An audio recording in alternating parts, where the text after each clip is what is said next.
Right sir. So ಈಗ number 3 ಬಗ್ಗೆ ಮಾತಾಡೋದಾದ್ರೆ 2026 number 3ನವ್ರಿಗೆ ಹೇಗಿದೆ? ನಂಬರ್ 3 ಇರ್ತಕ್ಕಂಥವ್ರಿಗೆ ಸ್ವಲ್ಪ ಮೀಡಿಯಂ 2026 ಇದೆಯಲ್ಲ ಸ್ವಲ್ಪ ಮೀಡಿಯಂ ಆಗಿರುತ್ತೆ. ಯಾರ್ಯಾರು 3 ಅಂತಂದರೆ ಯಾರು 3ರಲ್ಲಿ ಹುಟ್ಟಿರ್ತಾರೆ, 12ರಲ್ಲಿ ಹುಟ್ಟಿರ್ತಾರೆ, 21ರಲ್ಲಿ ಹುಟ್ಟಿರ್ತಾರೆ, ಮತ್ತು 30ನೇ ತಾರೀಕು 4 ನಂಬರ್ ಬರುತ್ತೆ. ಇವರೆಲ್ಲ 3 ಸೀರೀಸ್ ಅವರು. ಈ 3 ಸೀರೀಸ್ ಅವ್ರಿಗೆ ಸ್ವಲ್ಪ ಈಗೋ ಜಾಸ್ತಿ, ಅಹಂ ಇರ್ತಕ್ಕಂಥದ್ದು ಒನ್ಗಿಲ್ಲ. ಒಂದು ಲೀಡರ್ಶಿಪ್ ಹೌದು, ಆದರೆ ಸ್ವಲ್ಪ ಅಹಂ ಇರ್ತಕ್ಕಂಥದ್ದೇ 3. ಯಾಕಂದರೆ ಯಾವ್ದಾದ್ರು ಒಬ್ಬ ವಿಚಾರದಲ್ಲಿ ಎಲ್ಲಾನು ಗೊತ್ತಿರೋವನಿಗೆ ದುರಹಂಕಾರ ಸ್ಟಾರ್ಟ್ ಆಗ್ಬಿಡುತ್ತೆ. ನನಗೆಲ್ಲ ಗೊತ್ತು ಬಿಡ, ಯಾವ್ದಾದ್ರು ಒಂದು ಸಬ್ಜೆಕ್ಟ್ ತೊಗೊಳ್ಳಿ, ಅವ್ನು ಪಂಡಿತ ಆಗಿದ್ದಾನೆ ಅಂದ್ಕೊಳ್ಳಿ. ಅದಕ್ಕೆ ಕೆಲವರು ನೀವು ಆವಾಗಲೇ ಹೇಳಿದ್ರಿ ನೀವು ಒಂಥರ ಕೂಲ್ ಗುರುಜಿ ಅಂತ. ಸೊ ಎಲ್ಲ ಗೊತ್ತಿದ್ರು ಕೂಡ ದಟ್ ಈಸ್ ನಾಟ್ ರಿಕ್ವೈರ್ಡ್. ಯಾಕಂದರೆ ನಮಗೆಲ್ಲ ಗೊತ್ತಿದ್ರೆ ಏನೀಗ ನಾವು ನಾಲೆಜ್ನ ಇನ್ನೊಬ್ರಿಗೆ ಕೊಡಬೇಕು, ಅವರಲ್ಲಿರ್ತಕ್ಕಂಥ ಜ್ಞಾನವನ್ನು ನಾವು ತೊಗೋಬೇಕು. It is exchange of knowledge ಲೈಫಲ್ಲಿ ಇರಬೇಕು.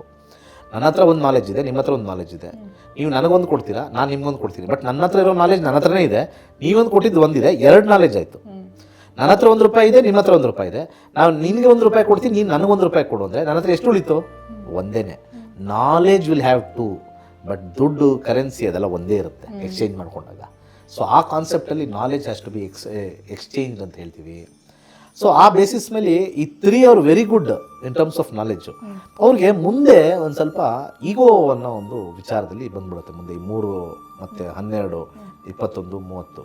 But they are not actually totally bad. But ಅವ್ರಿಗೆ ಈಗೋನ ಒಂದು ಸ್ವಲ್ಪ ಸೈಡ್ಗೆ ಇಟ್ಬಿಟ್ರೆ they will become masters in life ಅಂತ ಕರಿತೀವಿ.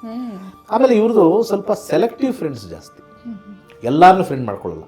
ಒಬ್ಬರನ್ನ ಫ್ರೆಂಡ್ ಮಾಡಿಕೊಂಡು ಒಂದು ಸೆಲೆಕ್ಟಿವ್ನ ಫ್ರೆಂಡ್ ಮಾಡಿಕೊಂಡ್ರೆ ಕಂಟಿನ್ಯೂಸ್ ಲೈಫ್ ಲಾಂಗ್ ಸ್ವಲ್ಪ ಅವ್ರ ಜೊತೆಲೇ ಫ್ರೆಂಡ್ಶಿಪ್ ಜಾಸ್ತಿ ಇರ್ತಕ್ಕಂಥದ್ದು ಒಂದಿರುತ್ತೆ.